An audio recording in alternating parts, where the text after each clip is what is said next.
al sexto episodio de Chingones de la Salud. En esta ocasión vamos a entrevistar un neurólogo bastante reconocido de la ciudad de Monterrey, que no solamente, por cierto, no es solamente es neurólogo, sino que también es neurooncólogo, el doctor Alfonso Mesa. Doctor, bienvenido a Chingones de la Salud y muchísimas gracias por haber aceptado nuestra invitación aquí. No, muchísimas gracias a ustedes por la invitación y por estar aquí conmigo. Les agradezco mucho. Perfecto, entonces si quiere, empecemos. Y obviamente hay que empezar con lo primero. Primero que nada, ¿quién es el doctor Mesa, tanto en lo personal como en lo profesional? Ok. Bueno, mi nombre es José Alfonso Mesa Medina. Yo nací aquí en Monterrey en 1981. Okay. Mis padres son personas que emigraron de otros estados, de San Luis Potosí y de Ciudad Victoria. Y pues empezamos en una familia, un seno familiar pues muy pobre, ¿verdad? Como casi todas las historias que son aquí en Monterrey en los años 80. Pero trabajadores, mis padres nos enseñaron eso que influencia mucho al regio o a las personas que vienen aquí a trabajar. Y a mí a estudiarle, me dijeron, tú vas a poner esto a estudiar, si no quieres estudiar, a trabajar, ¿verdad? Claro. Entonces empezamos en San Nicolás, ahí fue donde viví toda la infancia. Okay. Y rodeado pues de cosas a veces difíciles, ¿verdad? Porque había carencias, pero nunca faltó el estudio. Mi papá siempre me decía, algún día que te falta un libro, te lo consigo donde sea, pero tú ponte a estudiar. Entonces sí tuve mucho apoyo de mis papás, ¿verdad? Okay. Me gustó siempre la carrera de medicina, siempre. Mis tíos por parte de mi mamá son médicos, muchos de ellos, son 7, entonces pues ya los tenemos en la sangre. Me gustaba y admiraba mucho y admiro todavía mucho a un tío que es médico general, porque le tenía mucho amor a su carrera. Siempre estaba orgulloso de ser médico y aparte ayudaba mucho a la gente. Entonces siempre aspiras y dices, yo quiero ser como mi tío Luis. Claro, con esa vocación. Sí, totalmente. Entonces te nace y dices, qué bonito está eso y hasta te sientes orgulloso. Él es mi tío, ¿verdad? Y también mi papá siempre alegre de todas partes. Yo decía, yo quiero ser así también, trabajador como él, ¿verdad? Ganarse todo en forma pues respetuosa y sin hacer, sí, totalmente, sin hacer cosas fuera de la ética. Exacto. Claro. Entonces pues, me gustó medicina y empecé desde chiquito a enfocarme hacia ella. En mis ratos libres pues jugaba como todo huerco, ¿verdad? Me iba a jugar a la calle, pero sí me llegaba a la casa y decía yo, al menos por semana tenía que leer algunos pues cosas básicas de anatomía y para, no sé, me nació. Mi tío me dijo, ponte a estudiar desde ahorita aunque estés en la secundaria para que empieces a aprender etimología griega y latina para saber algunas cosas de medicina, las palabras que usan normalmente, ¿verdad?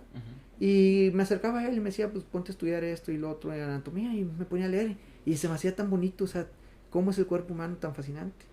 Y de ahí es el amor, ¿verdad? Dices, esto es lo mío. Claro. Yo creo que nunca tuvo otra opción en la mente. No, siempre era cardiología y luego ya me gustó mejor neurología. Pero no, siempre fue medicina y yo creo que la pregunta siempre te hacen a los 40 años, ¿verdad? ¿Qué harías en tu vida si volvieras a retroceder en el tiempo? Sí. No, otra vez médico. Caería en la misma piedra, sería igual, ¿verdad? Sí. Nos contaba que pues empezó a los 15 años la medicina. ¿Cómo fue todo eso? ¿Qué es lo que pensó al tener 15 años y empezar la medicina? ¿Qué fue lo que...? Antes, como les platicaba, era un poquito más fácil que te pudieran saltar de años en la escuela, ¿verdad? Claro. Entonces, cuando yo estaba en la primaria, en el primer año de primaria, una maestra de esas que siempre te acuerdas, la maestra Cristina, me vio y me decía, oye, ¿por qué tan inquieto? Y yo le decía, es que me aburro, no es que sea malo, pero me aburro y pues me empezaba a pelear. Me decía, no, pues voy a llamar a tu mamá, ¿qué pasa? Le dije, no, es que pues quiero yo hacer las cosas, pero las termino. Me dice, no es cierto. Dice, vamos a ponerte una prueba. Y me pusieron una prueba, una tabla del 13, en primer año de primaria. Y se las dije de 13 por una 3 hasta 13 por 10. Entonces me dijo, ¿sabes qué? Vente el lunes, te voy a poner una prueba. Y ya fue el lunes y me puso la prueba. Y el martes le mandan a llamar a mi mamá y me dice, oye, ¿qué hiciste, verdad? ¿Qué has de haber hecho? Y yo, no, y me puse una prueba, no, pues está bien. Entonces cuando me llevaron ahí a ver al director, me dice, es que pues no tenemos esas condiciones para poder enseñarte y queremos llevarte a otra escuela. Tenemos convenios con una escuela aquí reconocida en la ciudad. Pero pues no, realmente los que les comentaba, el costo me dan 95% de beca, o sea, tenemos que pagar un 5% y era más o menos 3 veces el sueldo de mi papá. Pues era imposible, ¿verdad? Claro. Yo con 2 hermanas, mi papá y mi mamá, pues era muy difícil. Entonces, pues no, nada, lo único que hicieron fue saltarme a tercer año con 5 años y ahí terminé de 9 la primaria, de 12 la secundaria, 14 la preparatoria, porque aquí son de 2 años, Sí. y entré de 14 casi cumpliendo 15 a medicina. Wow. Realmente para mí es algo que fue normal, o sea, no había algo interesante o nada, pero sí lo veía en forma rara en la vida porque pues veía que mis compañeros eran muy grandes a mí, pero yo me pensaba igual que ellos en cuanto a la edad mental, pero algunas cosas veía que no, que todavía estaba con mi edad. Enfocado. Sí, sí, aunque la medicina, cuando era estudiar medicina y yo creo que era igual. En la vida pues todavía era un poco más niño que ellos, ¿verdad? Ya. Sí. ¿Y cuáles fueron los principales problemas que se le presentaron durante su carrera? El trabajar y estudiar, era muy Sí. difícil. ¿En Sí, qué porque trabajaba? yo trabajaba de ayudante de enfermería, cuidaba Ok. pacientes. Entonces, en primer año, mi papá me dijo, yo te voy a ayudar lo posible, ¿verdad? Y mi papá bien trabajador, trabajaba bastante, llegaba en las noches. Ujú. Y entonces en primer año sí me dijo, yo te voy a dar todo. Y vamos a ver qué tanto podemos. Ahí me enfoqué yo a estudiar. Entonces yo creo que esas bases del primer año me ayudaron mucho para los siguientes años. Me fue muy bien, gracias a Dios. Ahí fue el 5.º lugar de la generación. Y luego en segundo año fue el 3.er lugar de la generación. Pero ya en tercer año ya mi papá me dijo, ya no puedo. Necesito que me ayudes porque tu hermana ya entró a la facultad también y tu otra hermana está en la preparatoria. Entonces hay que trabajarlo, ¿verdad? O te sales un rato. Ujú. Entonces dije, no, pues vamos a trabajar. Mi primer trabajo de enfermero fue con un pacientito muy, muy querido por mí, un luchador. Ajá. El luchador se llama Veloz. Ok. Y el señor Veloz estaba pues ya muy malito, un cáncer de laringe. Se murió a los 3 meses, me impactó y dije, no, hay que luchar por estos pacientes. Yo creo que eso me hizo inclinarme más hacia algo oncológico, neurológico. Ok. Y yo creo que ahí me cambió de cardiología a la neurología, ¿verdad? Ok. Entonces son vivencias que tienes en la vida y que dices, Sí. esto te va forjando hacia este lado. Y sí, me empezó a gustar mucho y cuando roté por neurología me encantó. Dije, esto es lo mío, Claro. totalmente. ¿Y cómo fue tu experiencia en la residencia? O sea, al entrar, el estar ahí, ¿cómo fue? Cuando yo entré a la residencia fue un poquito difícil para mí porque no fue... yo quería estar en otro lugar, Claro. en mi residencia, junto con mi esposa, porque ya me había casado en 6.º año, ya terminado la carrera. Okay. Y cuando entramos a la residencia, ya planeamos tener nuestro primer niño, entonces yo quería estar junto con ella, pero no se dio las posibilidades de que estuviéramos en el mismo lugar. Estábamos en la misma ciudad, pero yo entré en la residencia en otra sede. Ok. Entonces al principio me parecía difícil, pero no, me fui adaptando y realmente ves mucho a tus compañeros que ya es tu familia. Ahorita nos seguimos viendo, nos seguimos juntando, a pesar de la pandemia estamos ahí en contacto, se les ofrece algo a ellos y ahí estamos. Claro. Es una vivencia bonita, muy difícil. Primer año en la residencia yo creo que es algo muy impactante porque te avientan muchas veces solo al ruedo, es como un pajarito, vámonos a volar Ajá. y a volar y si puedes volar y si no, no. Ya. Pero está tan bonito. Recuerdo de que llegan pacientes entre vómito, entre sangre, entre muchas cosas y tú tenías las 2 de la mañana y no habías cenado, comiendo ahí un sándwich y vómitos por un lado y ya no te importaba. Sí. Decía yo, ¿qué es esto? Pero ya te acostumbrabas y decías, este es amor a la carrera, es amor al prójimo, ¿verdad? Claro. Dar todo eso, primero ellos que tú. Entonces dije, no, pues aquí estoy, y yo creo que estoy en el lugar correcto. Yo creo que fueron, bueno, vaya, como usted dice, que usted en un hospital y ella en otro, o sea, yo creo que se coordinaban, ¿no? Sí, era muy difícil porque ella sí se encargó mucho. Al principio, pues, nació nuestro primer niño y ella lo hizo ver muy fácil. Okay. Es muy difícil, ya lo veo ahorita y digo, oh, si me voy hacia atrás y ella no se hubiera puesto, como hubiera sido esa pareja que para mí es perfecta, no hubiera sido tan fácil, pero lo hizo ver muy sencillo. Llevaba a Fernando aquí, llevaba a Fernando acá, tenía la casa bien, porque ella no tenía guardias, lo bueno. La especialidad de ella era más ligada a hacer cosas durante el día y no había guardias, medicina del deporte. Okay. Entonces, nos ayudó mucho eso. Me acuerdo que ella hizo lo imposible por llevarse cuando rotó en España, se llevó a Fernando a España con mi suegra y yo no me tuve que preocupar por eso. Okay. Sí vendimos una camioneta, me acuerdo. Y son cosas que ahorita te vas hacia atrás y dices, qué bonito, o sea, pero qué difícil, ¿verdad? Exacto. Pero nadie nos los dio. lo hemos luchado y lo atesoras más, ¿verdad? Claro, van picando piedra desde el inicio. Y te da mucha unión en la pareja, ¿verdad? Claro. Sí. Ahora, mientras estabas estudiando medicina interna, en ese momento ya sabías que inmediatamente después de medicina interna era neurología. Sí, realmente sí. Yo pensaba que era cardiología hasta que la vida me fue llevando hacia neurología. Y ahí empezaron a entrar mis maestros de neurología, ¿verdad? Especialmente el doctor Inver Armendáriz y el doctor Héctor Ramón, donde empiezas a darte cuenta que empiezas a admirarlos porque saben mucho. Y decías tú, nada más explorando un paciente con un martillo, con un oftalmoscopio, sabe el diagnóstico, y nosotros en medicina interna, piel esto, piel el otro, estudios, esto, el otro, y apenas vas sabiendo qué está pasando. Entonces me interesaba y decía, ¿cómo lo puede hacer? Y me fui entrando a ese mundo de la exploración neurológica en neurología y decía, no, reafirmo, esto es lo mío, está padrísimo. Y con maestros así que te lo hacen ver tan fácil o difícil, sí, empiezas a entenderle más sencillo. Entonces ese amor que le empiezas a agarrar está muy padre, sí. Entonces uno se le agradece, todavía los vemos a los maestros y decimos gracias, ¿verdad? Porque te van inculcando eso. Y sobre todo amor a la especialidad. Sí, y así como te lo dieron, tú también quieres darles a las nuevas generaciones un poquito o mucho de lo que tienes, ¿verdad? Claro. Porque esto es de ayudarnos, somos sociedad, entonces tenemos que ayudarnos entre nosotros para mejorarnos entre nosotros la calidad, ¿no? Buenísimo, doctor.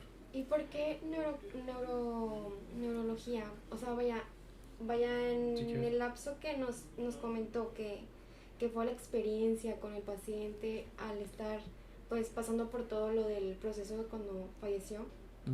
¿Qué pensó? Aparte de todo lo... ¿Por qué no pude ayudarlo? Porque el paciente, aparte de tener cáncer de laringe, tuvo una enfermedad paraneoplásica que era un parkinsonismo secundario. Entonces yo me ponía a analizar y yo decía, yo sé medicina, pero ¿por qué no sé esto? O sea, es muy complicado. Como que quería saber más. Sí, quería saber más. ¿Y por qué? ¿Por qué? Y siempre ese por qué del de huerco, ¿verdad? ¿Por qué las cosas? ¿Y por qué? Y no me va a ganar. Y retos, ¿verdad? Sí. Entonces, al pasar a neurología te das cuenta de que no sabes nada. Nada, y te das cuenta hacia atrás de que hubieras hecho esto, hubieras hecho estos otros cambios. Entonces dije, no se me va a volver a pasar, ¿verdad? Soy terco. Entonces con los pacientes neurológicos les empezaba a echar un poco más de ese ímpetu por llegar a un diagnóstico definitivo con los pacientes. Dice uno, de aquí soy, ¿verdad? Esto me encanta, entonces es lo que quiero. Todavía ahorita me pongo a pensar, trabajo en algo que me gusta, todos los días vengo y me divierto y todavía hay un sueldo en esto, qué padre, qué padre. Lo ve como un hobby prácticamente. Sí, a veces sí están bien difíciles, sinceramente. Pero la mayoría de veces yo creo que los veo así de que reto, véngase otro reto, a ver, un diagnóstico difícil y pues ayudar al paciente. No todo es miel sobre hojuelas, o sea, a veces que suceden cosas difíciles, diagnósticos muy difíciles, se te salen de las manos y no puedes hacer nada. Pero en la mayoría de neurología puedes hacer algo que cambie la vida del paciente y todo en su entorno, ¿no? Ahora, algo que nos atrajo mucho en cuanto a su currículum fue que se fue a París a estudiar oncología. Sí. Ahora, dos preguntas. Una, ¿cómo se dio esa oportunidad para ir a París? Y dos, ya sé que nos dijo algo respecto a que le gustaba también oncología, pero ¿por qué oncología? Sí, cuando yo estaba en la residencia de neurología, sí, veía que los pacientes que me llamaban la atención, yo pensaba que iba a ser pacientes con esclerosis múltiple porque me guiaba hacia ese tipo de pacientes, pero no. Los pacientes que yo decía, pero ¿por qué no se les puede hacer algo más? Son los pacientes de tumores cerebrales. Yo dije, pues nada más es eso que le hacen, nada más es eso que le... No, me ponía a leer los libros y decía, existen todas estas posibilidades, ¿por qué no se hacen tan fácil? ¿Por qué en la práctica pública no se pueden lograr? ¿Por qué en la parte privada? Y luego le preguntaban a mis maestros, oye, maestro, ¿y quién acá en el norte del país es neurooncólogo? Nadie. Le digo, bueno, los oncólogos. Me dice, sí, oncología es quien ve neurooncología. Le digo, pero si en Europa los neurooncólogos son neurólogos. Dice, sí, pero en Estados Unidos los oncólogos son neurooncólogos la mayoría. Entonces, ahí hay esa diferencia. Entonces, por eso me enfoqué más hacia Europa, ¿verdad? Para aprender como neurólogo neurooncología. Entonces, me contacté con un doctor que estaba en el Distrito Federal y que se había ido a hacer neurooncología. Y fue el que me puso en contacto allá en Francia, en París. No sabía francés, nada, cero. Entonces dije, no, en el tercer año voy a aprender. Y sí, el tercer año me fui a aprender francés en forma, pues, intensiva. Logré aprender, yo creo que nada más para sobrevivir y comer al principio. Y dije, me voy para allá, pero ¿con qué dinero? nada. No teníamos nada, entonces el doctor Héctor Ramón ahí fue cuando me dijo, doctor, le dije, tengo una tesis, me dice, pero es que tú tienes que hacer algo mejor. Entonces el doctor Héctor Ramón siempre me levantaba el ánimo, te decía, tú puedes. Y yo decía, ¿y no te la crees? Dice, pues sí. Dice, mira, tengo un trabajo que estoy haciendo yo, pero si quieres lo puedes hacer. Le dije, sí, ¿qué, doctor? Dice, secuenciar RNA. Le dije, ay, canijo, o sea, no sé nada de eso. Dice, y tengo nada más 9 meses para hacer la tesis. Dice, pero el premio es el premio, hay un premio nacional de investigación y te dan un viaje a donde quieras hacer la residencia. Dije, pues a darle, ¿verdad? Y me puse a secuenciar, me fui a San Luis Potosí a conseguir sangre de pacientes con esclerosis lateral amiotrófica para saber qué tipo de secuencias anormales, polimorfismos teníamos en pacientes mexicanos. Entonces, ahí está la sede de todo eso. No. Por alguna razón hay muchos pacientes de esclerosis lateral amiotrófica en San Luis Potosí. Entonces, pacientes de aquí en Nuevo León, Tamaulipas, y me fui a San Luis Potosí de los ranchitos para buscar pacientes gracias a otro profesor del doctor Ildefonso Rodríguez Leiva, allá en San Luis Potosí, y me dijo, yo tengo pacientes, pero están en los ranchitos, pues me voy. Y me colecté sangre de 43 pacientes, hicimos ese estudio genómico. Entonces, ahí aprendí a hacer PCRs y investigación, y te abres otro mundo que dices, qué padre está esto, que es hermoso, ¿verdad? Es Poder otra saber, cosa que no se ve en medicina. No, el que tú puedas con tus manos decir, yo sé que este paciente tiene estas bases nucleótidas en este pedazo como primer roto de DNA y que está secuenciado normal y que tiene una mutación puntual y que eso probablemente está haciendo que tenga esta enfermedad. Y que ahí sale, o sea, nadie me lo cuenta, ahí se van viendo los primary y cada una de las bases. Dije, mira, qué bonito es esto. No, pues presentamos el trabajo, gracias a Dios con ese ganamos el Premio Nacional de Investigación y me dieron la beca para irme allá a Francia. Entonces me pagaron el vuelo y manutención de 3 meses y me fui para allá. De allá el doctor, cuando llegué con el doctor Latre, que Jean-Yves Delattre es el jefe de neurooncología, me dijo, ¿quieres una beca acá con nosotros? Le dije, sí, claro. Dice, pues hay que ganártela porque hay varios candidatos. Entonces, pues uno como mexicano siempre se hace menos, ¿verdad? Siempre dice, te quiero mucho. El mexicano, hombre, en Europa yo creo que me tratan, pero padrísimo. ¿En serio? Sí, padrísimo. Pero sí, es una lucha muy fuerte por las becas. Hay mucho chino, sí, mucho vietnamita ahí en Francia. Entonces era pelearte, pero uno como mexicano dice, yo pensaba, es que mi idioma no es bueno, porque quiere perfeccionar, uno quiere ser perfeccionista, quiere hablar el perfecto inglés, el perfecto francés. Pero los oía hablar a ellos y hablaban bien feo, igual que uno. Decía, ellos no tienen miedo. Entonces me decía un compañero, Alberto, mi amigo y mi maestro allá, R2 de neurooncología, y me decía, aviéntate mesa, porque tú sabes, o sea, yo te he oído y tú sabes explicar eso bien, ¿por qué no? Le digo, es el miedo, porque así somos los mexicanos. Y dice, sí, yo sé que así somos los mexicanos, y casi me da zapes, me decía, tú puedes, hombre, vámonos. Entonces, ¿te la crees? Dices, sí puedo. Pues empecé a exponer los casos, y gracias a Dios los doctores me empezaron a ver y me empezaron a, pues, respetar, y diciendo, a ver, tú participa, y cada vez participa más, y yo levanté la mano, y te daba esa confianza, y pues al final cuentas me quedé con la beca, ¿verdad? Con la beca de la Asociación de Tumores Cerebrales, la TSR. Entonces ya con eso pude estudiar toda la especialidad en neurooncología. ¿Cuánto tiempo te quedaste allá? Fueron 2 años. 2 años. Sí. ¿Y qué tan difícil fue adaptarte a una ciudad completamente solo, diferente? sin mi familia. No se fue mi familia, como ella todavía estaba aquí en la residencia y parte del trabajo pues fue para ella difícil, ¿verdad? Claro. Mi esposa hizo todo realmente. Entonces, cuidando a los chiquillos, estando ella al cargo yo le mandaba dinero porque la beca sí era muy buena, ya cuando la convertíamos a pesos mexicanos pues no se alcanzaba yo para vivir allá y mandar para acá. Digo, pero el dinero pues para nada lo es todo, ¿verdad? El esfuerzo de ella fue, y ahorita todavía se lo agradezco totalmente, porque sin ella pues no pudiera haberlo hecho. Entonces ya terminé ya neurooncología y ya por fin me dieron el papel, pero la enseñanza es lo más importante, ver tantos pacientes. Era un centro muy grande de referencia europea de tumores cerebrales. Había mucha investigación, allí hice parte de mi tesis, que hicimos publicaciones y te enseñan otro mundo de medicina social que ojalá se hiciera aquí en México, ¿verdad? Realmente existe bastante esa diferencia. Es un abismo de diferencia. Ya lo ponía, por ejemplo, pacientes de la calle que se llamaban sin domicilio fijo, sin domicilio fix. Y les ponía medicamentos carísimos, como el bevacizumab, medicamentos cada 15 días de quimioterapia, cada 15 días por toda su vida, ¿sí? Para tratarlos, y las prescribía yo, llegaba el paciente, se ponía el medicamento y los iba a la calle donde vivía, en la calle, no en la casa, en la calle. O sea, la medicina social allá, claro, los impuestos son muy grandes, pero se ven los impuestos que están funcionando para eso, ¿verdad? Wow.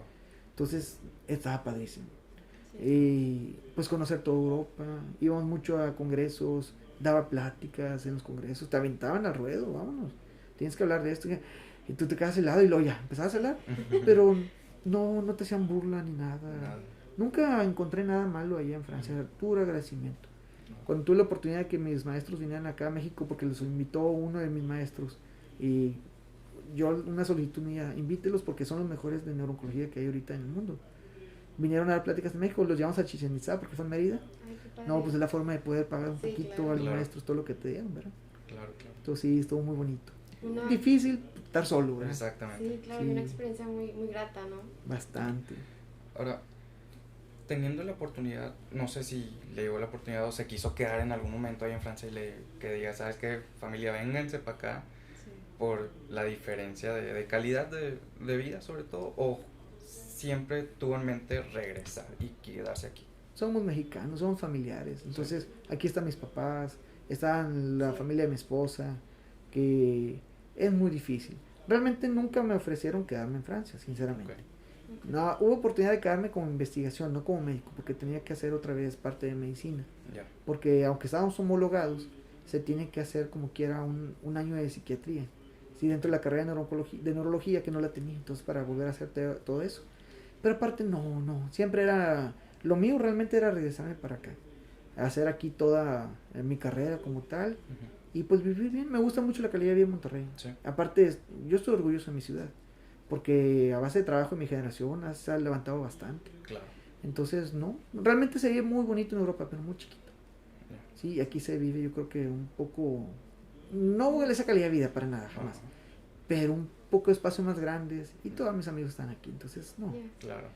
Sí regresaría, y he regresado, pero para vivir no creo. Esa es mi forma de pensar, ¿verdad? Es como en Estados Unidos, que son un poco más fríos, ¿no? No es tanto como aquí, que la familia, que la carne asada, que te juntas. Fríos totalmente.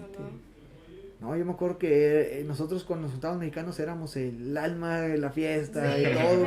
Y nos querían mucho por lo mismo, porque siempre estábamos risa y risa, juegue y juegue y todo.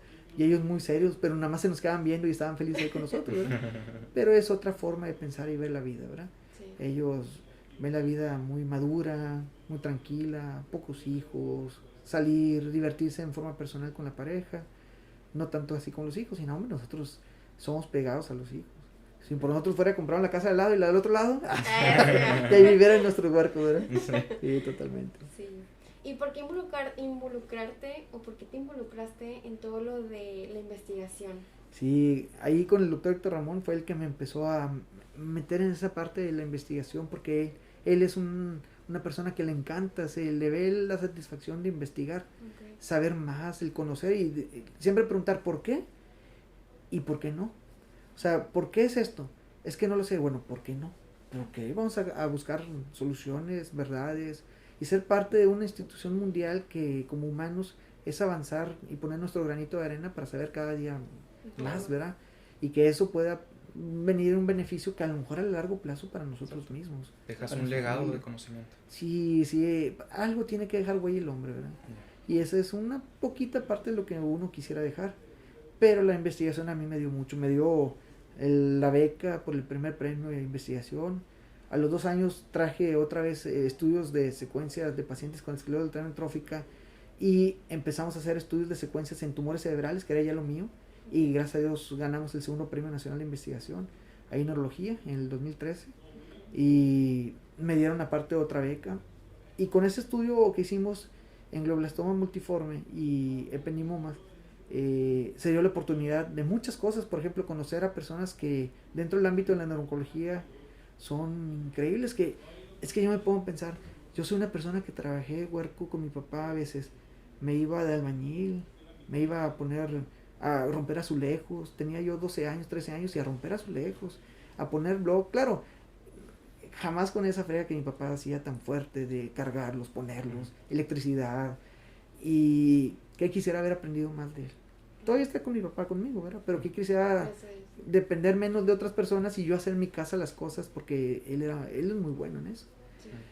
Pero yo me ponía a pensar de poner esos blogs, de batir esa mezcla, y ahora 15 años después estar en investigación, pues gracias a mi papá no puedo quitar ese esfuerzo, gracias a mi mamá, ¿verdad? Mi esposa. Entonces me dio mucho la investigación en abrirme los ojos y decir, puedo enseñarle esto a otros muchachos.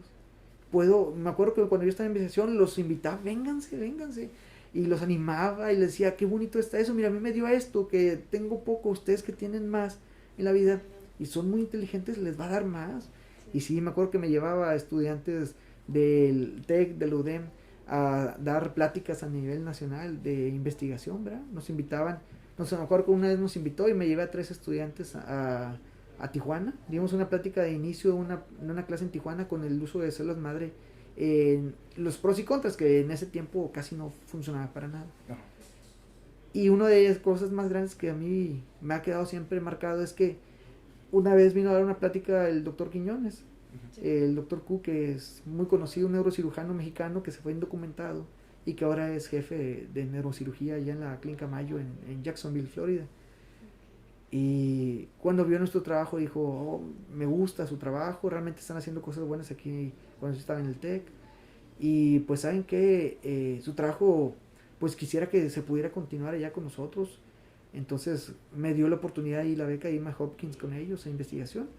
Pero pues por aras del destino, por cosas de becas principalmente y algunos apoyos que te puede dar el gobierno, no me lo dio. Y no se pudo, porque ellos me daban un porcentaje de esta beca para hacer estudios de postdoctorado, pero pues no se pudieron hacer, pero agradecido de que uno, de esa persona que era un albañil, pues nos hubieran considerado para ir a Hopkins, que después les digo a los muchachos, si yo pude haciendo, ustedes van a poder comerse el mundo, muchachos, tienen todo para hacerlo. Entonces, pues, esfuércense para que logren lo que quieran, realmente lo pueden hacer. Me acuerdo mucho, muchachos, en 4º año, me iba bien en la escuela, pero ya estaba yo trabajando. Y son esas partes que a veces, pues, no te gusta contar, pero tienes que también darte cuenta de lo malo. Como me iba bien en la escuela, te haces arrogante. Sí. Entonces, me acuerdo mucho un amigo, Luis Miguel, que siempre él me estaba jugando y echaba un carro y me nos decía apodos a todos. Entonces una le dije, ya cállate, ya burro. Porque ya nos tenía así hasta el chongo, ¿verdad? Y me dice él, pues se puso triste. Le dije, no, creo que me vi mal, ¿verdad? Pero otra vez me volvió a decir, le dije, ya, ponte a estudiar. Y me decía, la única diferencia entre tú y yo es que tú estudies y yo no. Le dije, no, hay mucha diferencia. Dice, no. Le digo, bueno, pues velo así. Pues me cayó. Se puso a estudiar, nada más por darme a mí y a otros la contra, y fue el 4º lugar de la generación en esa ocasión, Luis Miguel. O sea, es increíble que nada más era la única diferencia. Todos tenemos la misma oportunidad, nada más en las ganas que uno le dé. Claro. No hay ni inteligentes, no inteligentes, es solamente estudiarle, ¿sí? Entonces ahí te vas dando cuenta de que, primero que se te quite lo arrogante, ¿verdad? Qué bueno que me dan esos golpes de la vida. Que te ponen en tu lugar y te dices, cállate, ¿verdad? Tú ponte a hacer lo tuyo y los demás lo suyo, y si puedes hacer las cosas buenas, ayúdalo. Si vas a criticarlo, mejor cállate. Claro. Y son cosas que la vas dando a tus generaciones, a mis hijos, a los que están alrededor mío, y digo, qué bonitas enseñanzas. Lo viví, me dio mucha vergüenza, realmente cuando lo vi, me caí y le dije, disculpa, me dice, no, gracias, porque mira, mi mamá orgullosa de mí y todo. Lo motivó a salir adelante. Sí. Y realmente vi que la diferencia es eso. Yo me estudiaba todas las noches, llegaba a la casa y estudiaba, y algunos no, ¿verdad? Por una u otra cosa, y después supe que él tenía que trabajar también. Entonces era difícil. Pero pues no imposible, ¿verdad? Ya me di cuenta que no. Claro. Que no es imposible. No. Se puede uno lograr hacer lo que uno quiere. Es esfuerzo, ¿verdad? No es así a base de nada. Tienes que dejar algunas cosas. Muchos amigos se iban a las fiestas. Yo iba a fiestas. Claro, pues, como huerco iba a fiestas. Sí. Pero tampoco podía ir a todas. Y ellos sí se iban a todas. Y hasta las 6, 7 de la mañana yo tenía que ir a la medicina. Me decían, no, ya vete para acá. ¿Y por qué te vas? Y son la 1 apenas. Y yo, pues me tengo que ir. Tómate una. No, yo le dije, no, ya tengo examen. Y entonces me decía, qué aburrido. Pero ya después ya grandes nos reunimos y me dicen, oye, pues mira, o sea, tiene razón, ¿verdad? Y digo, pues no, ni razón ni no, cada quien disfrutó sus cosas a su manera y pues yo soy feliz, ustedes fueron bien felices y siguen siendo felices, ¿verdad? Cada quien busca la felicidad y su gusto de diferentes formas. Ahora, doctor, ¿cuáles, y hablando también en el tema de investigación, cuáles han sido las hazañas más importantes que has logrado revelar mediante tus investigaciones? Bueno, primero que todo vimos que había unas nuevas dos variantes genéticas en la esclerosis lateral amiotrófica en pacientes mexicanos, se llaman polimorfismos, y esos polimorfismos pueden ser parte de células de diana o puntos diana para tratamientos a futuro en esclerosis lateral amiotrófica, y las variantes mexicanas son distintas a otras variantes, lo publicamos y esto lo puede agarrar alguien más para dar tratamientos específicos a pacientes mexicanos cuando empiece la medicina genómica personalizada. Claro. Tal. Otra cosa fue cuando investigamos también pacientes que tenían algo que se llaman hiperintensidades en T2 en resonancia magnética. Son pocas las patologías, entonces hicimos un algoritmo de estudio en pacientes que llegaban con este hallazgo en una resonancia que no se había publicado como tal. Y pues me dio gusto que otros hayan citado mi trabajo para darse cuenta de que esto era algo relevante en el estudio de un paciente cuando mostraban lesiones bilaterales simétricas en ganglios basales y que pueden ser estas patologías que nosotros encontramos y las englobamos como parte de un algoritmo de manejo. Y el último estudio que hicimos, que fuimos a presentarlo a Japón, fuimos de los primeros lugares mundiales en esto, que fue la tesis de un alumno mío de urgencias del hospital del IMSS 33. Me acuerdo que le decía, no, es que vas bien retrasado. Y me decía, sí puedo, maestro, sí puedo llegar a hacerlo. Le dije, no, ¿sabes qué? Es que yo soy estricto, así como fueron conmigo, yo soy estricto en pedirte las cosas y no las has logrado. Dice, sí puedo, dame una oportunidad. Dije, bueno, no, me trajo un trabajo bien bonito. Sí. Eran pacientes con hemorragia cerebral. Ver si la osmolaridad de inicio influía o no en la mortalidad de los pacientes para saber si a futuro podíamos darle un manejo estricto a la osmolaridad, al sodio, a la glucosa, y que esto influía. Y sí, vimos con una muy gran cantidad de pacientes, como en la clínica 33 llegan muchísimos pacientes diarios con hemorragias cerebrales. Sí. Entonces pudimos tener una gran cantidad en un año de pacientes. Entonces publicamos esto, hay pocos trabajos de investigación acerca de esto y lo pudimos inclusive el presentar este trabajo en la Federación Mundial de Neurología en la reunión ahí en Japón. Entonces son cosas que te van dando gusto, que fue un mexicano allá en Monterrey, estaba presentando cosas así ante otros grupos de personas, pues dices, la investigación me llevó a esto, ¿verdad? O sea, hablamos el mismo lenguaje entre todo el mundo. Claro. Y ves muchas razas que están haciendo lo mismo que tú y que quieren lograr lo mismo o que tienen esos sueños iguales que tú y que pueden alcanzarse, porque no solamente países del primer mundo, veía países africanos que a lo mejor tenían menores posibilidades a unos otros que latinoamericanos para presentar sus trabajos y muy trabajos buenísimos. Yo decía, todos somos iguales y lo queremos, ¿no? Y bueno, en el curso de actualización para profesionales, lo que hemos leído en su currículum que nos pasó, de la rehabilitación expusiste el tema de avances y actividades en neurología. Cuéntame, ¿qué actividades y qué avances han habido desde ese entonces hasta ahorita en la actualidad? Bueno, en neurología como tal ha habido un cambio abismal. O sea, realmente la neurología últimamente, principalmente en dos temas, esclerosis múltiple y pacientes con evento vascular cerebral, ha habido en estos últimos 10 años que yo he estado de neurólogo muchos cambios. Ha empezado desde empezar con el periodo de ventana para un paciente con trombolisis cuando tiene un evento vascular cerebral agudo. Antes era un periodo de ventana de 3 años, ya se amplió a 4.5 años, 3 horas de inicio del evento vascular cerebral, ya se amplió a 4.5 horas.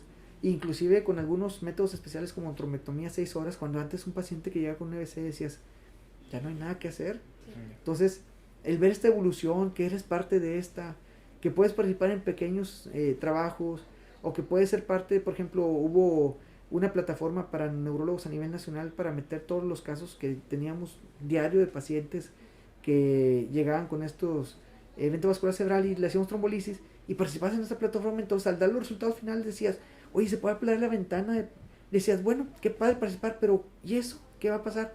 Hace 2 semanas tuve a el papá de un médico, sí, amigo, tiene meningioma y tuvo un EB6 isquémico agudo. Yo estaba en una fiesta y me hablan y yo, en mi mente, ay, quiero estar en la fiesta, pero también en mi mente, pero me encanta la urgencia, o sea, éntrenle, vámonos. Entonces me fui corriendo al Hospital Zambrano, llegué y el paciente tenía 2 horas con una fascia y con una hemiparesia. Entonces tenía un AVC agudo, lo metimos al estudio de imagen, mostramos que tenía un evento vascular cerebral agudo, pero que todavía no había una lesión isquémica como tal. Le pusimos trombolisis por la vena, calculamos, hicimos el tratamiento, hicimos algunas escalas, como la escala de Dragón, la escala para establecer si hay datos de hemorragia o riesgo de hemorragia mayor a lo que podemos normalizar con el paciente. Vimos que cumplía todos los criterios para hacer una trombolisis, le hicimos la trombolisis, a las 3 horas el paciente estaba como si nada. ¿En serio? Increíble. Me mandó un video, su hija se casaba el sábado, él tuvo el evento el martes. Okay. Su hija se casaba el sábado y me mandó un video, el hijo médico que también acaba de egresar hace un año, donde es ya bien bonito lo que te dice, que pudo entregar a su hija, o sea, parece novela. Sí. Me dice, nah, el doctor le está inventando, y dice, nah, ahí tengo el video, si lo quieren ver, se lo mostramos, porque es muy bonito que te digan, mira, pudo entregar a la hija en la boda pensando que se le iba a perder por las secuelas que iba a tener. Claro. Entonces dices, esto es de película, pero es la vida real. Y todo eso por haber participado, tal vez en la experiencia de decir que sí funciona a las 3 horas, a las 4:30 horas, puede funcionar a las 6 horas. Entonces ese granito de arena, que es un extra, a veces te da flojera y ya en tu casa y dices, ya no quiero saber nada. No, el llegar a tu casa y ponerte a escribir, ponerte a leer un artículo nuevo, o tienes un paciente y pones a escribir su caso clínico, y dices, a esto le puede importar a otras personas en el mundo. Lo publicas o lo mandas a reporte o investigación o póster y dices, yo ya puse mi granito ahí, a ver qué pasa. Entonces dices, mira, otras personas los pescan en el mundo, en otras partes. A veces te das cuenta cuando pones citas de tus artículos y dices, alguien allá en Marruecos citó mi artículo, qué padre, le sirvió a otra persona y que eso te va a beneficiar. Claro, al principio es ego decir, no, ya después te das cuenta que eso no importa. Al final de cuentas lo importante es poner esa parte para lo que te gusta como médico, ¿verdad? Si tú como médico vas a querer ganar dinero, no le entendía a mis maestros cuando decían, mi maestro, el doctor Soria, cuando estaba en clase de clínicas me decía, como médico no era rico. No entendía yo porque nunca tenía nada, éramos muy pobres nosotros, pero no vas a ser pobre. Entonces yo decía, ¿qué es eso? ¿Qué es eso? Y sí, ya lo entiendo ahora, no somos ricos, pero tampoco nos morimos de hambre. Entonces, estamos en esa clase media que quisiéramos estar muchos profesionistas en México, ¿verdad? Donde no puedo tener un avión, es imposible, con el sueldo, no. Pero tampoco me puedo tronar los dedos para decir, hijo, mañana no voy a poder comer o no le voy a poder dar estudios a mis hijos, tampoco. Entonces es alguna parte que no entendía y que ahora ya digo, esto es lo bonito de la medicina, que a pesar de que me gusta, que vengo todos los días y que digo, véngase pacientes para otro reto a ver qué diagnósticos tienen, todavía pagan de eso, o sea, qué padre, que sea eso lo indicado, ¿verdad? Entonces, la investigación, como decíamos, te da esa parte extra que no te da la clínica y que te da también orgullo de ser parte de la comunidad, de poner ese granito de arena extra. Claro. Sí. Ahora, a mí me consta que, vaya, usted fue mi profesor. Y vaya que ha sido, en lo personal siento yo que ha sido de los profesores que más han impactado en mi vida, porque es diferente a la manera de ver las cosas y la manera de ser tan apasionado por su profesión. Y esa pasión, profesor, aparte por neurología, por medicina, por investigación, también la plasma en sus alumnos. Pero dígame, ¿cómo inició la idea de querer enseñarle a los demás? Cuando estaba en la residencia de medicina interna, nos reunimos todos los de residencias de medicina interna de todas las instituciones a dar casos clínicos. Yo estaba en el hospital metropolitano y me acuerdo mucho que decía, pues vamos a ver cómo nos va contra otros lugares de residencias, ¿verdad? Y me acuerdo que con nosotros estaba un doctor que era el R4, muy bueno, yo no lo conocía y ahí lo empecé a conocer y dije, qué bueno es él, o sea, Fernando Martínez decía, qué buen doctor, pero aparte se daba la tarea y el tiempo de enseñarnos, y no solamente medicina, sino de la vida. Nos decía, es que no nada más es eso, o sea, tienes que ser buena persona, tienes que tener ética, tratar bien al paciente, darle ese tiempo. ¿Qué pasaría si tú fueras el paciente? ¿sí? Y cuando daba las clases decía, oye, déjame explicarte, a pesar de ser el R4, que casi siempre los R4 eran distintos, era, ya no voy a hacer nada, ya trabajé mucho, ya, no, él era al revés, tengo ahora la posibilidad de enseñar en este tiempo libre, entonces te enseñaba, entonces yo decía, yo quiero ser así en parte, de dar mucho y no nada más hablar de medicina, de otros conceptos de la vida que yo he aprendido a golpes y que no que es que sea difícil o fácil para otras personas, sino dar esa experiencia para que a lo mejor esas ideas que tienen se las vean un poco más claras. Por ejemplo, muchos pensamos que la residencia va a ser muy difícil. Digo, sí está difícil si lo quieres ver así. O sea, si tu aspecto no es la residencia, no te metas. No te metas porque te vas a querer salir o no es lo tuyo o vas a estar frustrado. No es malo. Aquí en México se ve malo no hacer la residencia. Es decir, es que no haces la residencia de medicina y no eres nada. No, hombre, no, muchachos. No, ahorita, si lo ves por el lado económico, de mis amigos que más están como médicos teniendo un ingreso, pero ingresos reales de dinero, son los que hicieron medicina general y otras cosas. Y no están haciendo algo nada ético, están haciendo cosas éticas dentro de la medicina. Pero ellos se fueron hacia la parte administrativa, ¿verdad? Entonces, otros que yo pensaba que iban a tener, si no tenían residencia, no iban a hacer, ¿cómo no van a tener residencia? Entonces, ¿qué van a hacer en la vida? No tienen esa no, hombre. Hay otros médicos que se salieron de la residencia. Tengo un amigo que se salió de la residencia de cirugía y ahorita tiene un centro un CRO, un centro de investigación, una organización de investigación comercial, Commercial Research Organization, y ese CRO ahorita da, aparte de trabajo, 40 personas más, tiene casi 180 estudios corriéndose de investigación local y gana muchas otras partes del mundo de esa investigación para que se logren pacientes mexicanos y tengamos primicia de medicamentos aquí sobre otras partes del mundo, incluyendo Latinoamérica, incluyendo Europa. Entonces, digo, ya te estás dando cuenta, la residencia no lo es todo. Si quieres ser residente de alguna especialidad, sélo. Pero si no lo quieres ser, no significa que, no, hombre, no para nada. Al rato te das de topes y dices, ¿por qué no hice eso? O sea, yo quería esto, yo quería el otro. A mí la vida me ha dado mucho, gracias a Dios, en serio, me ha dado mucho. Porque me gustó neurología y yo digo, no me veo haciendo otra cosa. Es bueno y malo a la vez, porque también a veces te decepcionan algunas cosas que pueden pasar, y más en salud pública en México. Es decir, ¿cómo no tenemos lugares como asilos públicos para tanto paciente de tercera edad? Y luego que se nos viene la demencia encima. 2050, 1 de cada 5 mexicanos van a tener arriba de 60 años. ¿Qué vamos a hacer con ellos? ¿Qué vamos a hacer con nosotros mismos que vamos a tener arriba de 60 años? ¿Quién nos va a cuidar? No hay salud pública aquí.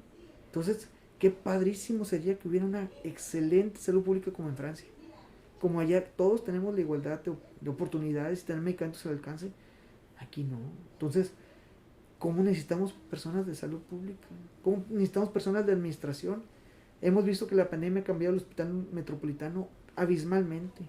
De ser un hospital que siempre era dejar a los pacientes que nadie quería, a lo mejor, por así decir, que porque no tenían esa capacidad para manejar tanta cantidad de pacientes y ahí dejaban muchos pacientes. Ahora, ser un centro de excelencia de COVID a nivel nacional y latinoamericano. ¿Sí? Una tasa de mortalidad tan baja como hospitales privados de los mejores que puede haber en Nuevo León o en todo México. Entonces, pero se necesita esas personas que están adecuadas, no puestas, no, que estén adecuadas y que necesitamos nosotros como sociedad, ¿verdad? Entonces, la residencia no lo es todo. Si quieres ser residente, sélo, ¿sí? Haz todo el esfuerzo, gánate un lugar, haz el ENAR, pero para nada te sientas frustrado si te gusta otra cosa y no es la residencia. No es todo, no, es un paso más. Aquí significa en Monterrey y en México más sueldo siendo un especialista, tal vez al principio, no todos, le digo hay administradores de salud que ahorita digo, ay, canijo, porque a veces ellos ganan una increíble cantidad de sumas de dinero, ¿verdad? Pero sí te das cuenta que pues no va a ser todo en tu vida, ¿sí? Entonces, si te gusta, hazlo, si no, dedícate a lo que tú seas feliz toda tu vida. Claro. Si vamos a tener al mejor cardiólogo frustrado, pues no va a hacer las cosas correctas. Si vamos a tener un cardiólogo promedio, pero con todas las ganas del mundo, ¿verdad? Exactamente. Es distinto. ¿Qué habilidades y conocimientos fuera de medicina consideras que son importantes en la vida diaria? Sí, como profesor. Siempre, como profesor, es enseñar cómo transmitir ese conocimiento hay cosas que yo lo veía y yo decía, nunca quisiera ser así. Okay. Jamás ser esas personas que ya me di de topes, de tener un ego muy alto y pensar que nadie te merece la única diferencia entre el profesor y el alumno es que yo nací antes que ustedes. Si ustedes hubieran nacido antes que yo, hubieran sido mis profesores. Entonces esa es la diferencia, no hay más. Entonces hay que vernos como todos iguales al final de cuentas, pero sí darles esa enseñanza que la experiencia te ha dejado. Entonces el diablo sabe por viejo más que por diablo, entonces es lo mismo. Sabemos por la experiencia que podemos tener ese tiempo extra, ¿no? Claro. Y en la vida cotidiana, fuera de medicina. La administración. Tienes que saber administrar. Porque el dinero no lo es todo para nada. Pero no puedes negar que es parte importante de en tu familia. Porque genera, al final de cuentas el dinero significa esfuerzo, trabajo, plasmado en un papel. Entonces ese esfuerzo, trabajo no lo puedes dejar desechado. O no puedes regalar todo. No. A mí me gusta mucho dar mi tiempo a instituciones. Y tampoco soy un alma caritativa. No. Significa que pues te gusta o te da placer pertenecer a algunas asociaciones, por ejemplo, de esclerosis múltiple, asociaciones de tumores cerebrales, de Parkinson, donde puedes poner ese granito de arena extra con el paciente. Hay pacientes que tú sabes que no pueden pagarlo, y puedes tú poner ese cambio en su vida, lo haces con gusto. Hay pacientes que no pueden pagarte una consulta y lo haces con gusto, pero también saber administrar ese dinero que tú tienes. Entonces la administración, saber cosas para tu retiro, el cómo financiarte, autofinanciarte, todo eso. Mi esposa es la otra parte, la contraparte. Ella es una administradora excelente. Gracias a ella tenemos lo que hemos tenido hasta ahorita.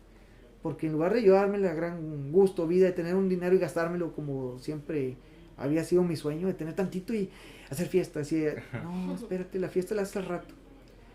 Ya teniendo las cosas para nosotros, ya al rato vendrán las cosas por sí solos. La segunda es cultivar las amistades. ¿Sí? Sí. En la pandemia lo vimos. Realmente supimos quiénes eran nuestros amigos y ahí los necesitamos. Oye, necesito un tanque de oxígeno para mi papá, para mi tío, yo te lo presto, yo te lo doy, oye, un paciente está bien grave, vamos a hacer esto, vamos a hacer lo otro. Y dices, ahí es la verdadera amistad. Y el cultivar amistades significa que al rato todo lo que diste se te va a devolver, por ellos o por otras personas. Si no los das y dices tú, me tienen que dar, yo soy el más fregón, soy el único aquí, al rato te das cuenta que estás solo. Estás rodeado de personas, pero no estás con alguien, ¿verdad? Estás solo. Y lo tercero es el amor a los hijos, el amor a la esposa. Realmente tu pareja es de por vida. Tus hijos son de por vida. Entonces hay que darles su tiempo. Realmente está bien padre el estar haciendo investigación, está bien padre estar en el celular, está bien padre estar en el Facebook, está bien padre estar en el trabajo, pero también está bien padre ver a los chiquillos crecer. No es perfecto uno, claro, a veces está en el celular y te hablan y tú, ay, madre chiquilla, sí, pero ya te pones en cuenta y dices, canijo, me está dando todo su amor, o sea, ella realmente es un amor que me da la huerca y se me junta, se me pega, mira papá, hice esto, hice lo otro, y dices, eres su mundo. Entonces, el celular, ¿qué importa? O sea, vámonos. Digo, a ver, ¿qué onda? Vamos a hacer un dibujo en Roblox, que le encanta esas cosas. Sí. Dice, vamos a hacer un juego, vamos a jugar en Roblox, vamos a jugar, a hacer dibujos, vamos a hacer gacha, vamos a hacer todas estas cosas que traen los chiquillos de 9 años con mi niña, o mi niño de 18 años, que ya va a entrar a medicina, que, oye papá, es que vamos a jugar el FIFA en el PlayStation, véngase, vamos a la reta, no me ganas, que hijo, siempre me gana, ¿verdad? Pero estar ahí con él, pasar esos momentos, ahora con los cambios que tiene, ya con las salidas con las novias, todo esto que uno hasta lo ve y dices, ay, es mi hijo. Entonces, es bien bonito todo eso. Puedes tener dinero y irte con los amigos a las fiestas. En medicina todavía te chiquean mucho. Oye, pues comer es una parte importante de la comunidad en cuanto al el consumo de medicamentos. Pues los mismos laboratorios, oye, te voy a invitar aquí, te voy a invitar allá, y uno se siente, pues, chiflado, rodeado de personas que te quieren ayudar y que son tus amigos. Realmente yo me llevo muy bien con las personas porque pues me dan su lugar, yo le doy su lugar y hasta amistades hemos hecho, ¿verdad? Pero tú te sientes en un momento en que quieres algo y te lo pueden dar y dices, qué padre, pero al final de cuentas lo principal es la familia y ella va a estar ahí, ¿verdad? Claro, les agradezco a todos los que me dan, porque al final de cuentas uno también trata de dar lo mejor de sí como persona. Siempre transmitir la enseñanza, no ser egoístas y quedártela, porque somos una sociedad, los humanos tenemos que ayudarnos entre nosotros, las masas tenemos que entre nosotros el apoyarnos, porque vamos saliendo juntos. Yo creo que Monterrey por eso ha sido exitoso, porque vas a otras partes y tú pides algo y no tengo, en un comercio. Y ahí se queda. Llegas aquí a Monterrey, no tengo, pero el de enfrente sí lo tiene. Vas ahí a la calle Madero y dice, en las herramientas, yo no tengo esta, pero mira, ahí, ve ahí, o ve ahí, y ahí lo encuentras. Tú dices, oye, este va a perder, porque su contrario va a ganar. No es cierto, no es su contrario, porque el otro le va a referir, y así, y no se salen de Monterrey. No se tienen que ir a otro estado, porque lo tenían enfrente, pero se van a tener que ir a Saltillo, se van a tener que ir a Ciudad Victoria, se van a tener que ir a Laredo a comprarlo, porque no saben que ahí está. Pero si lo saben, no, se va a quedar aquí localmente. Entonces, esto como sociedad, nosotros tenemos que ir construyendo granito a granito. Tú como maestro, transmites esto y hace que el alumno se entusiasme y sea otro granito de arena, entonces va a sumar y a sumar. Imagínense si al rato tengo un tumor cerebral y a alguien le gustó porque yo le pude dar ese gusto de vamos a tumores cerebrales, haz la carrera de tumores cerebrales. Y hace tumores cerebrales, como ya lo logramos con una de nuestras alumnas del TEC, que se fue a hacer tumores cerebrales en Francia, volvió y está, aunque la Ciudad de México, sí, hizo la especialidad también en oncología.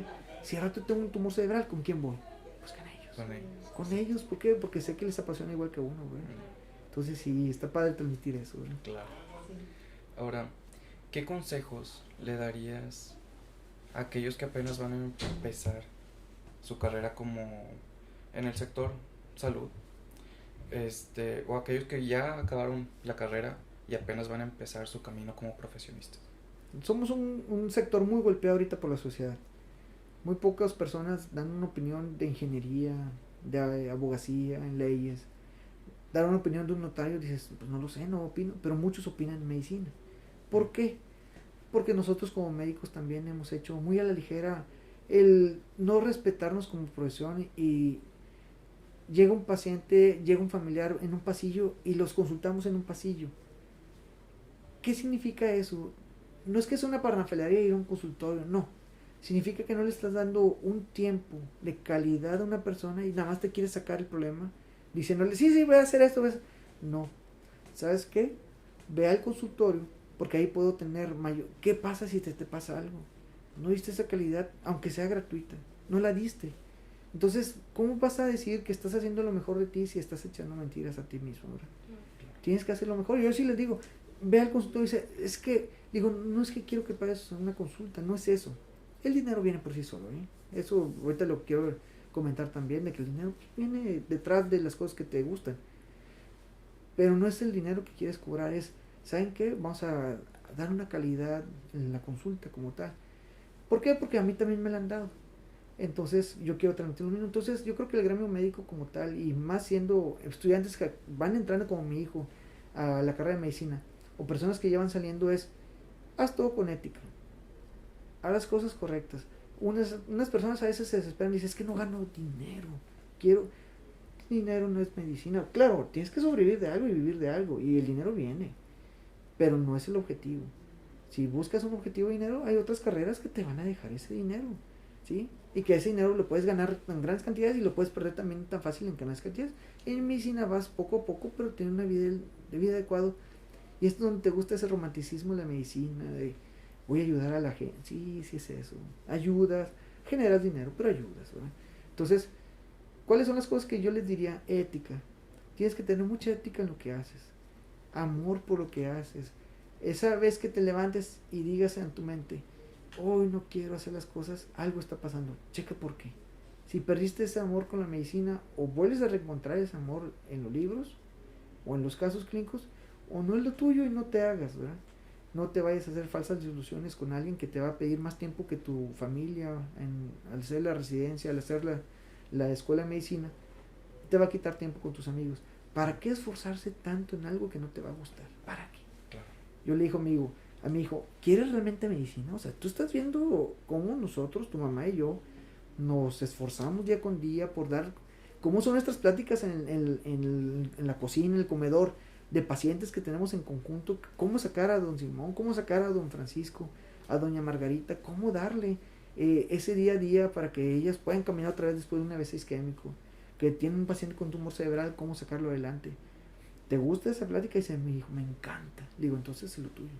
Si eso es lo tuyo, te apoyamos totalmente. Entonces, Si ustedes realmente se ponen sinceros con uno mismo y se dicen, ay, no me gusta, pero mi papá quiere que sea médico. No, no es así.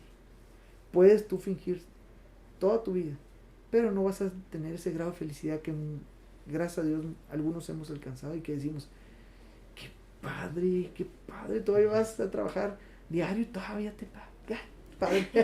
Claro, tiene que haber siempre algo que le tienes que llevar a tu familia de dinero, ¿verdad? Como tal. Pero dices, si es un esfuerzo, estudiar cada caso, llegas a tu casa y te puedes salir, pero no te puedes salir desesperado, te comes los libros bonitos y dices, eso era. No, hombre, cuando venga el paciente ya le voy a decir que eso es lo padre, ¿verdad? Lo tercero sería el que tengas tú una convicción de que cuando eres médico la comunidad te va a ver como una persona que tienes que dar, ¿sí? No entendemos eso. Sí a veces sí es molesto que la comunidad te exige y te exige, sí, sin que te dé tanto, pero al final de cuentas, desde tiempos inmemoriales, desde que estuvimos nosotros empezándonos a reunirnos como humanos, siempre el médico, el chamán, la persona, el curandero, la partera, eran personas vistas con mucho respeto, pero con mucho trabajo por la comunidad. ¿Por qué? Porque ese respeto se ganaba, ¿sí? En base al todo esfuerzo que tenías. Entonces, si un médico antes decía, yo quiero esto, se lo daba a todo el pueblo. ¿Por qué? Porque sabía que él se iba a esforzar. Hay personas que tenían ese esfuerzo extra que dan como parte de la comunidad y la comunidad se lo recompensa.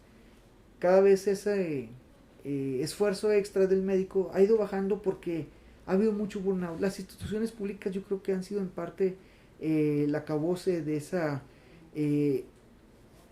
ese punto del médico en la sociedad donde iba a dar todo. Uh-huh. ¿Por qué? Porque las instituciones piden mucho. Y los pacientes tal vez no vean ese mucho que se da. Okay. Que si realmente se pusieran del lado del médico en una institución, pues dijeran, si realmente da mucho. Pero muchos dicen, pues es que les gustó, pues tienen razón, nos gustó así y así va a ser, pero tampoco tenemos que dar ese extra. Entonces ha ido bajando ese respeto al médico en la comunidad, pero también se ha ido bajando ese esfuerzo del médico por la comunidad.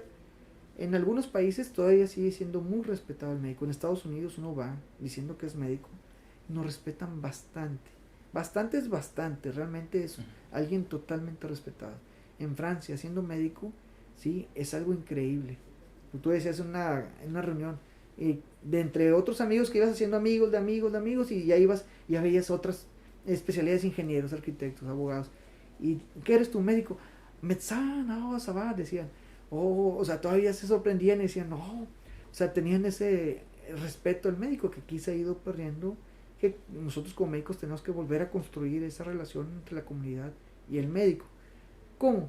Poco a poco haciendo lo mejor de uno, sin el de estar dando ese ego de más, y que las mismas personas vean que estamos trabajando en forma profesional y madura, y que ellos se van dando cuenta y a largo plazo van a decir, están haciendo algo excelente por mí, ¿verdad? Entonces yo creo que esa es parte de lo que podemos construir a futuro, y que son las tres cosas que como médicos nos vamos a enfrentar a esta nueva realidad en México, que cuando salgan no quieran verse como esos médicos de antes que eran respetados por toda la comunidad. No, se van a tener que trabajar, y nosotros también, nuestras generaciones, picar piedra para volver a ganar ese respeto, que yo creo que es cíclico y que vamos a volver a ganarlo, ¿verdad? Pero sí es un esfuerzo importante y que con ética y amor a la profesión se puede lograr, ¿verdad? Y doctor, ¿dónde podemos encontrar su consultorio? Sí, yo estoy ubicado en la calle Hidalgo 2040, en el edificio Lomas con Z. Okay. Entonces estamos aquí en planta baja, en consultorio 7. Aquí estamos varios médicos neurólogos, algunos de nosotros somos maestros y algunos son mis maestros inclusive en neurología. Entonces se ha conjuntado una muy bonita sí, realmente más que socios somos amigos, ¿verdad? Y me he llevado también que he estado feliz desde que empecé aquí con ellos. Entonces aquí estamos nosotros en la consulta. Últimamente me he ligado mucho a ver pacientes con tumores cerebrales, ya es mi pasión. Realmente no significa que en todos los pacientes con neurología no me guste, porque uno llega, inclusive en medicina interna. Pero cuando me llega ese paciente de neurooncología, no es que me guste, porque ojalá no hubiera cáncer en el mundo. Claro. Pero me llena esos ojitos de brillo de decir, yo puedo, y quiero dar lo mejor mismo que yo aprendí allá, que me esforcé allá, porque como quiera, se oye muy bonito irse a otra parte del mundo, se oye muy bonito ir a París, estar viviendo y la Torre Eiffel. Yo abría la ventana y decía, la Torre Eiffel, no me voy a cansar de ella. Y a los 15 días ya ni la volteaba a ver, porque no es el lugar. Claro. Es lo que uno va a atraerse para las personas que viven aquí en México. Ahora, gracias a Dios me han buscado mucho, no solamente aquí en Nuevo León, sino vienen de otros estados alrededor para verme, para tratar tumores cerebrales. Y realmente, que me encantaría formar Para mí mi sueño, en cuanto a lo personal en esto, es formar una asociación pública de tumores cerebrales. Personas que nos ayudemos entre nosotros, que tengan tumores cerebrales, hacer nuestros guardaditos, nuestras kermeses, nuestros loterías, para tener un flujo de dinero para los pacientes que no tienen, y que los que tienen, dar a aquellos que no tienen entre tumores cerebrales. Los tratamientos son muy costosos, pero se puede lograr. Entonces, conjuntar iniciativa pública, iniciativa privada, pacientes, familiares de pacientes y médicos especialistas, creo que podemos lograr ese sueño de poner mi centro.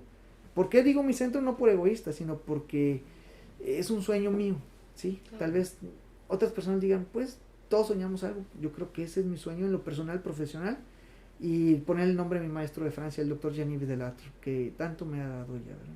Entonces es ese sueño de lograrlo. Ojalá algún día se pueda cristalizar, ¿verdad? Y verá que sí. Sí, esperemos que sí. ¿En dónde lo podemos encontrar en sus redes sociales? Sí, está en la página de www.dralfonsomesa, doctoralfonsomesa.com. ¿Sí? Y también en Facebook, Dr. Alfonso Mesa. No, aquí estamos con mucho gusto para, pues, los pacientes en neurología que pueda yo ayudar. Aquí estamos en la consulta, ¿verdad? Ahí vamos creciendo poco a poco. A ustedes muchas gracias por todo su tiempo. Les agradezco realmente mucho de haber pensado en uno. Y bueno, eso fue todo por el episodio de hoy. Espero que les haya gustado y que sobre todo hayan aprendido bastante de una persona con bastante experiencia.